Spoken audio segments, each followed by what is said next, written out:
ಭಾರತೀಯ ಜನತಾ ಪಾರ್ಟಿ ಮತ್ತು JDS ಪಕ್ಷದ ಒಂದು ಸಮನ್ವಯ ಸಮಿತಿಯ ಸಭೆ ಇವತ್ತು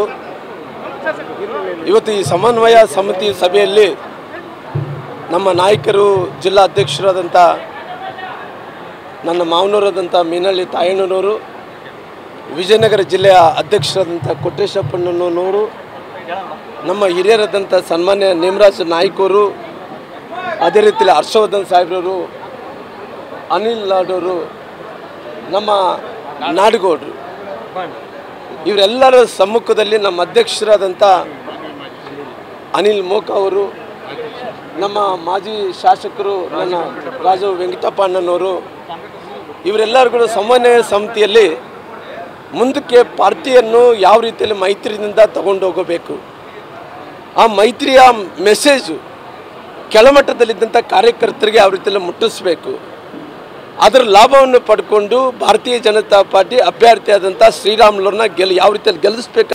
ಆನಂದ್ ಮನೆಯಲ್ಲೇ ಅಗರಬತ್ತಿ ತಯಾರಿಸಿ ಒಂದೇ ಮಷೀನ್ನಿಂದ 7 ಲಕ್ಷ ಗಳಿಸ್ತಿದ್ದಾರೆ. ನೀವು ಕೂಡ ಅವರಿಂದ ಕಲಿಬೇಕಾ? ಅವ್ರ ಜೊತೆ ವಿಡಿಯೋ ಕಾಲ್ನಲ್ಲಿ ಮಾತಾಡಬೇಕಾ? ಈಗಲೇ ಫ್ರೀಡಮ್ ಆ್ಯಪ್ ಡೌನ್ಲೋಡ್ ಮಾಡಿ ಅಂತ ಒಂದು ಮೆಸೇಜ್ ಇವತ್ತು ರಾಜ್ಯದಲ್ಲಿ ಯಡಿಯೂರಪ್ಪನವರು, ಸನ್ಮಾನ್ಯ ಪ್ರಧಾನಮಂತ್ರಿಗಳಂತ ಸನ್ಮಾನ್ಯ ದೇವೇಗೌಡರು, ಕುಮಾರಣ್ಣನವರು ಎಲ್ಲರಿಗೂ ಒಟ್ಟಾರೆ ಸೇರಿಕೊಂಡು ಆಲ್ರೆಡಿ ಅಲ್ಲಿ ಬೆಂಗಳೂರಲ್ಲಿ ಮುಗಿಸಿ ಎಲ್ಲ ಜಿಲ್ಲೆಗಳಲ್ಲಿ ಪ್ರವಾಸ ಮಾಡ್ತಾ ಇದ್ದಾರೆ. ಹಂಗಾಗಿ ಭಾರತೀಯ ಜನತಾ ಪಾರ್ಟಿಗೆ ಈ ಮೈತ್ರಿ ಆಗೋದ್ರಿಂದ ಭಾಳಷ್ಟು ಲಾಭ. ಯಾಕಂದ್ರೆ ಅನೇಕ ವರ್ಷಗಳಲ್ಲಿ ಇವತ್ತು ನಾವು ಲೆಕ್ಕಾಚಾರಗಳನ್ನು ನೋಡ್ಕೊಂಡು ಬಂದರೆ JDS ಪಕ್ಷಕ್ಕೆ ಅದರದೇ ಆದಂಥ ಒಂದು ಲೆಕ್ಕಾಚಾರ ಹಿಡ್ಕೊಂಡು ಇವತ್ತು ಅದರದೇ ಆದಂಥ ಒಂದು ವೋಟ್ ಬ್ಯಾಂಕ್ ಹಿಡ್ಕೊಂಡು ಇವತ್ತು ರಾಜಕಾರಣವನ್ನು ಮಾಡ್ಕೊತ ಬಂದಿದೆ. ಇವತ್ತು ನನ್ನ ಸ್ನೇಹಿತರು ಆದಂಥ ಸನ್ಮಾನ್ಯ ನೇಮರಾಜ್ ನಾಯ್ಕ ಅವರು ಶಾಸಕರು ಒಂದೇ ಹೇಳಿದರು, ರಾಮುಲು ಅವರು ಇವತ್ತು ಅಗರಿಬೊಮ್ಮನಹಳ್ಳಿ ಕ್ಷೇತ್ರದಿಂದ 25ಕ್ಕೂ ಹೆಚ್ಚು ಅಂದರೆ ಮತಗಳು ಲೀಡನ್ನು ಕೊಡೋಂಥ ಕೆಲಸ ಮಾಡಿ 25,000ಕ್ಕೂ ಹೆಚ್ಚು ಮತಗಳು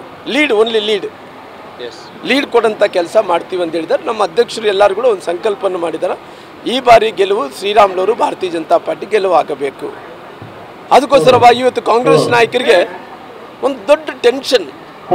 ಯಾಕಂದರೆ ಮೈತ್ರಿ ಯಾವತ್ತೇವತ್ತು ಮಾಡ್ಕೊತೀವೋ, ಸಮ್ಮಿಶ್ರ ಯಾವತ್ತೇವತ್ತು ಮಾಡ್ಕೊಂಡಿದ್ದೋ ಅದೆಲ್ಲ ಕೂಡ ಸಕ್ಸಸ್ಫುಲ್ಲಾಗಿ ನಾವು ಹೊರಗಡೆ ಬಂದಿದ್ವಿ. ಹಂಗಾಗಿ ಇವತ್ತು ಕಾಂಗ್ರೆಸ್ ನಾಯಕರಿಗೆ ಬಹುಶಃ ನಿದ್ದೆ ಹೋಗಲ್ಲ ಅಂತೇಳಿ ತಿಳ್ಕೊಂಡಿದ್ವಿ.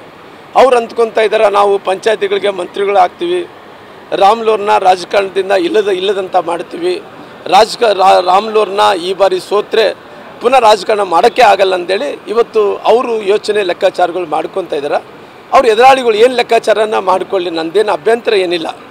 ಆದರೆ ಇವತ್ತು ಜನರು ಮತ್ತು ಮೈತ್ರಿಯ ಪಕ್ಷದ JDS ಮತ್ತು BJP ಪಕ್ಷ ಏನು ಸೇರಿಕೊಂಡಿದ್ದು ಅವ್ರಿಗಂತ ಬಹುಶಃ ಟೆನ್ಷನ್ಗಳು ಸ್ಟಾರ್ಟ್ ಆಗಿದೆ.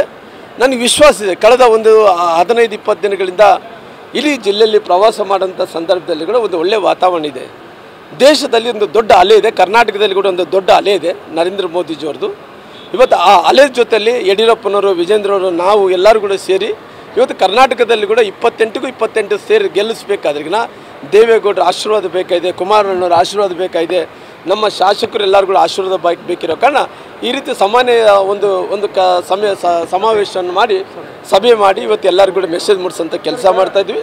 ಹಂಗಾಗಿ ನನಗೆ ವಿಶ್ವಾಸ ಇದೆ, ಮುಂಬರುವಂಥ ದಿನಗಳಲ್ಲಿ ಭಾರತೀಯ ಜನತಾ ಪಾರ್ಟಿಗೆ ಲಾಭ ಆಗುತ್ತೆ, ಲಾಭ ಆಗೋದ್ರ ಜೊತೆಲಿ ಗೆಲುವಿಗೆ ಅನುಕೂಲ ಆಗುತ್ತೆ ಅನ್ನೋಂಥ ವಿಶ್ವಾಸಗಳು ನನ್ನಲ್ಲಿದೆ.